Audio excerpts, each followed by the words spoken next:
Ooh, nerves of steel, that girl.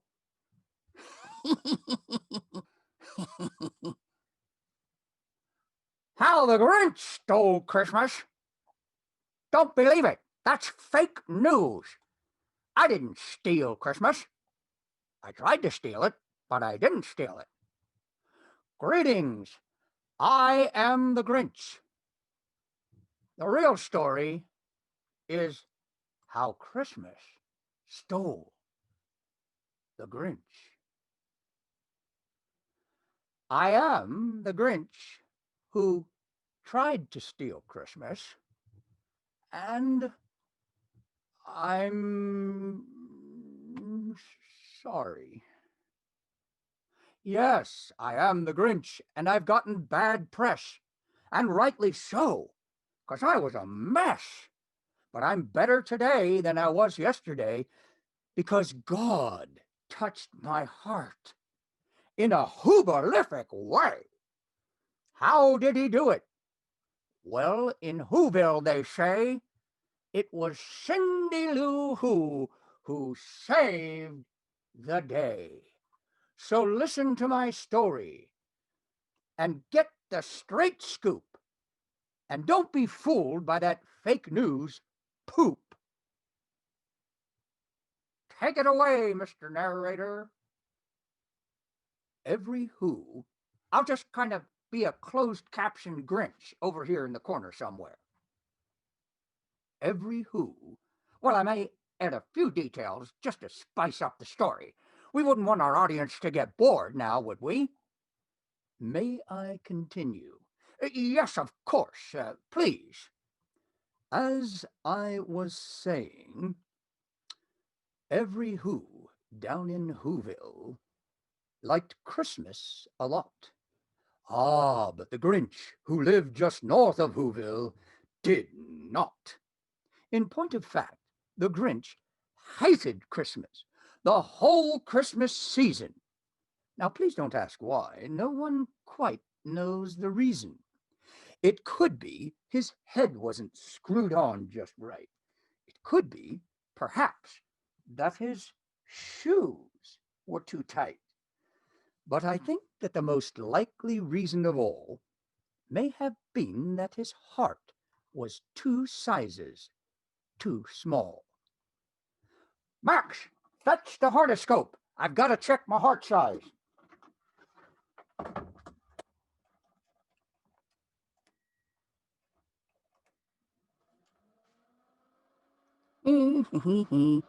Yes! Down a size and a half. And this time, I'll keep it off. But, whatever the reason, his heart or his shoes, he stood there on Christmas Eve, hating the Who's, staring down from his cave with a sour, grinchy frown at the warm lighted windows below in their town. For he knew every Who down in Whoville beneath was busy now hanging a mistletoe wreath. Serve them right, those Yuletide loving, sickly, sweet, knob sucking cheermongers. I really don't like 'em. No, I don't. And they're hanging their stockings, he snarled with a sneer. Tomorrow is Christmas. It's practically here. Then he growled with his Grinch fingers, nervously drumming. I must find some way to stop Christmas from coming. For tomorrow, he knew, all the Who girls and boys would wake bright and early. They'd rush for their toys. And then, oh, the noise! Oh, the noise, noise, noise, noise! That's one thing the Grinch hated. The noise, noise, noise, noise. Then the Who's, young and old, would sit down to a feast, and they'd feast, and they'd feast, and they'd feast, feast. Why, they'd feast on Who pudding and rare Who roast beast. which was something the Grinch couldn't stand in the least. The nerve of those hoes, inviting me down there on such short notice. Even if I wanted to go, my schedule wouldn't allow it. 4 o'clock, wallow in self-pity. 4:30, stare into the abyss. 5 o'clock, solve world hunger. Tell no one. 5:30, jazzercise. 6:30, dinner with me. I can't cancel that again. 7 o'clock, wrestle with myself.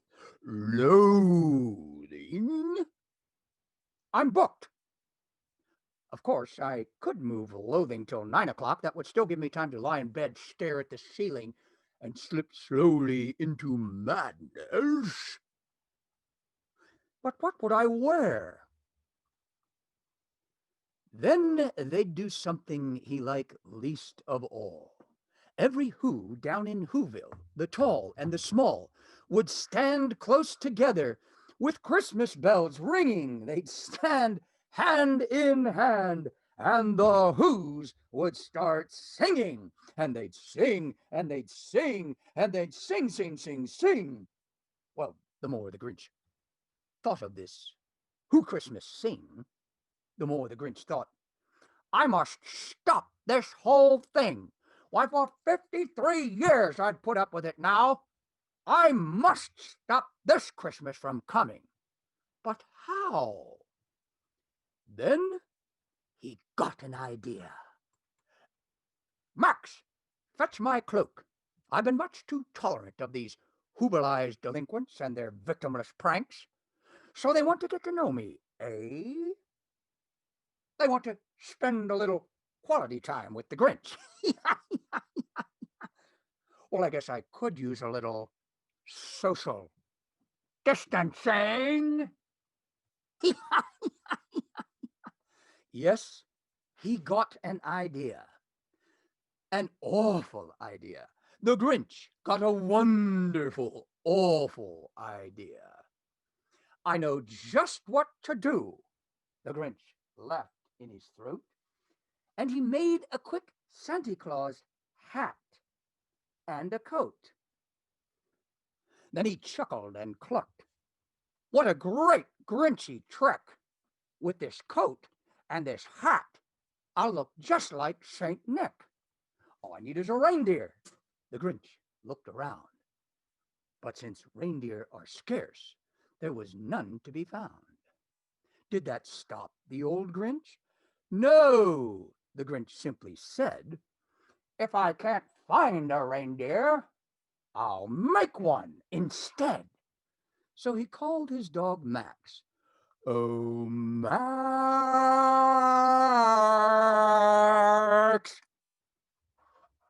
All right, Max, listen up. You're a reindeer, see? Here's your motivation. Your name is Rudolph, you're a freak with a red nose, and nobody likes you. Then one day Santa picks you, and you save Christmas. No, wait a minute. We'll improvise. Just keep it kind of loosey-goosey. You hate Christmas, and you're going to steal it. You got it? You're going to steal Christmas. Saving Christmas was a lousy ending, way too commercial. Action! Brilliant! You reject your own nose because it represents the glitter of commercialism. Why didn't I think of that? Cut, print, check the gate. Moving on. So he conned his dog Max, and he took some red thread, and he tied a big horn on the top of his head. And then he loaded some bags and some old empty sacks on a ramshackle sleigh, and he hitched up old Max. Then the Grinch said, "Get up!" And the sleigh started down toward the homes where the Who's lay a snooze in their town. All their windows were dark. Quiet snow filled the air. All the Who's were all dreaming sweet dreams without care. When he came to the first little house on the square. This is stop number 1. the old Grinchy Claus hissed, and he climbed to the roof, empty bags in his fist. Then he slid down the chimney, a rather tight pinch, but if Santa could do it, well, then so could the Grinch. Fat boy should be finishing up any time now. Talk about a recluse. He only comes out once a year. He never catches any flack for it. Probably stays up there to avoid the taxes. Or maybe the coronavirus. Can I get a witness? He got stuck only once for a moment or two. Then he stuck his head out of the fireplace flue, where the little Who stockings all hung in a row. These stockings, he grinned, are the first things to go. Gifts. Look at all these gifts. Gifts. That's what it's all about. That's what it's always been about. Gifts. You want to know what happens to your gifts? They all come to me in your garbage. You see what I'm saying? In your garbage.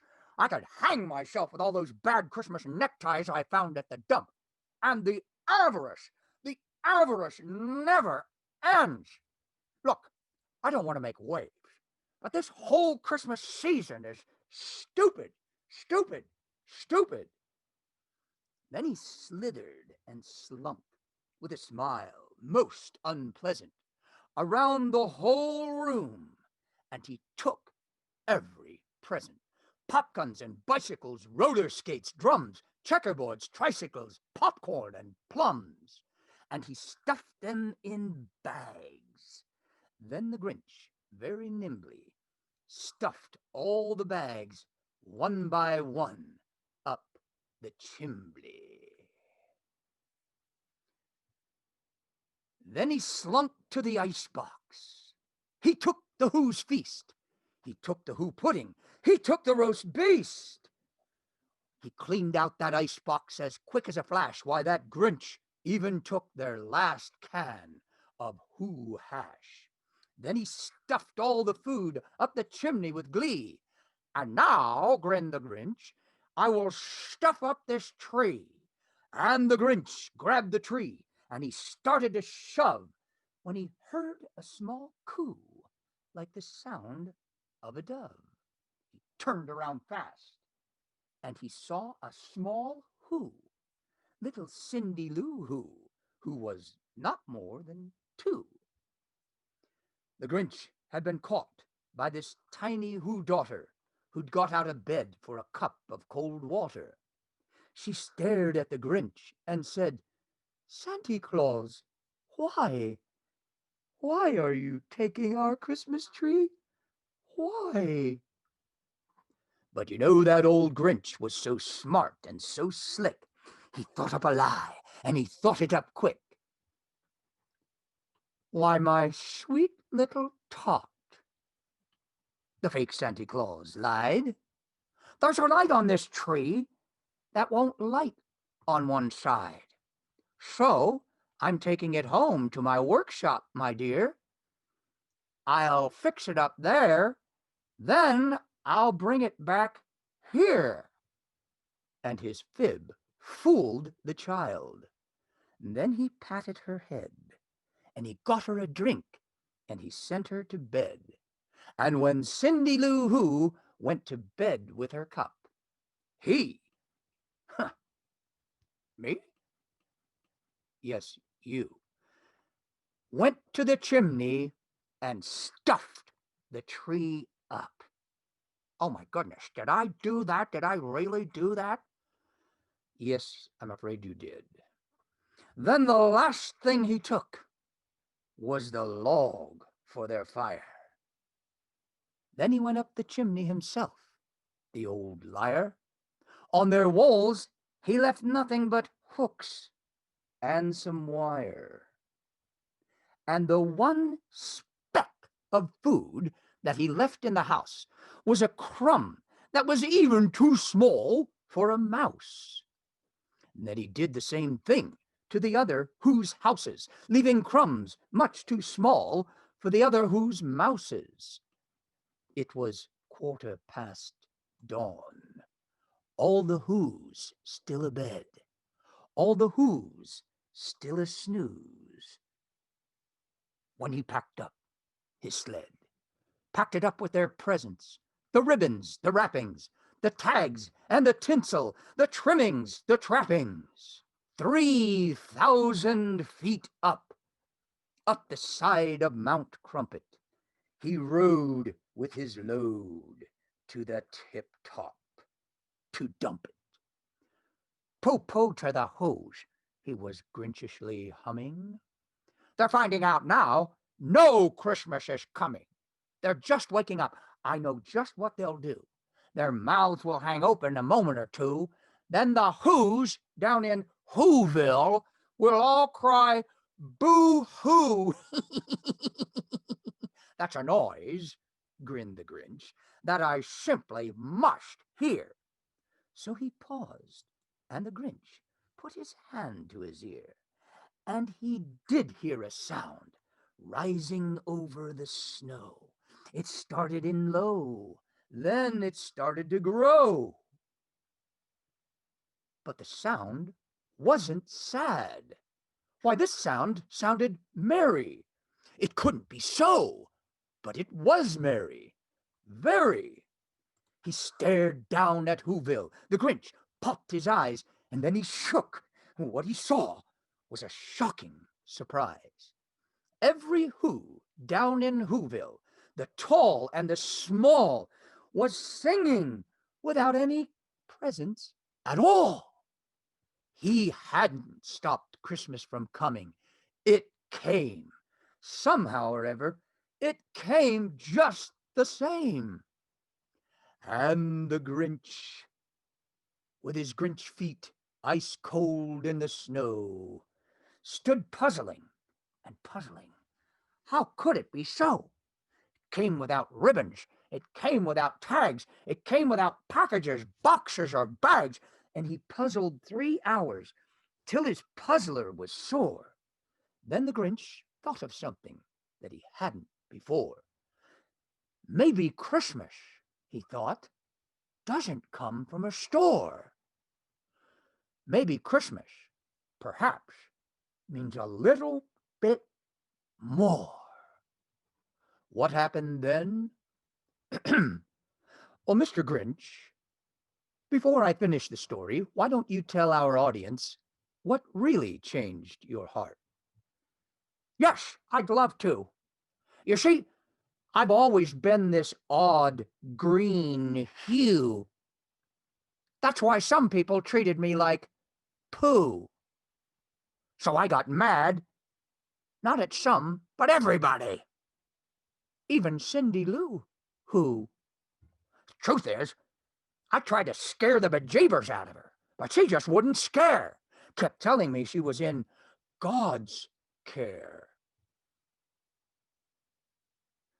She looked beneath my green-ness and beyond my meanness.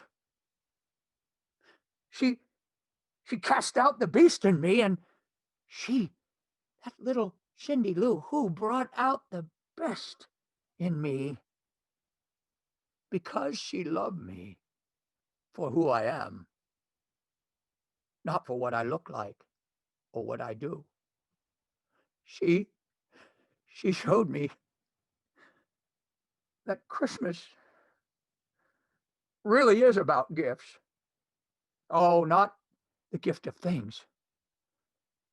No, the gift of ourselves.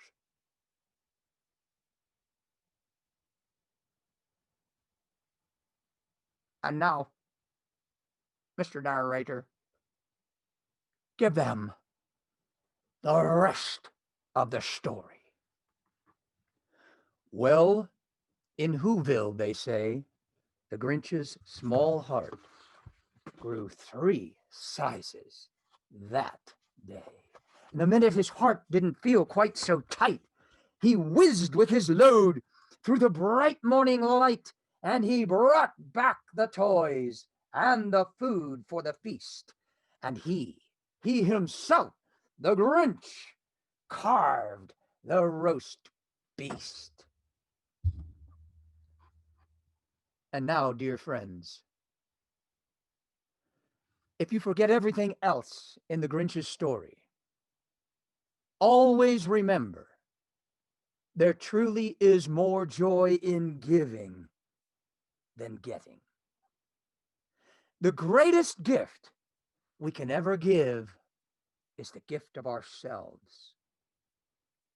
But most importantly, the greatest gift we will ever get is the gift of God in our Lord Jesus Christ, who came as a baby in a manger in Bethlehem and showed us by word and by example how to treat ourselves and others. And never, ever forget that supreme who gave his very life for us is preparing us a heavenly feast. That is the true meaning of Christmas. And that, ladies and gentlemen, can never, ever be stolen.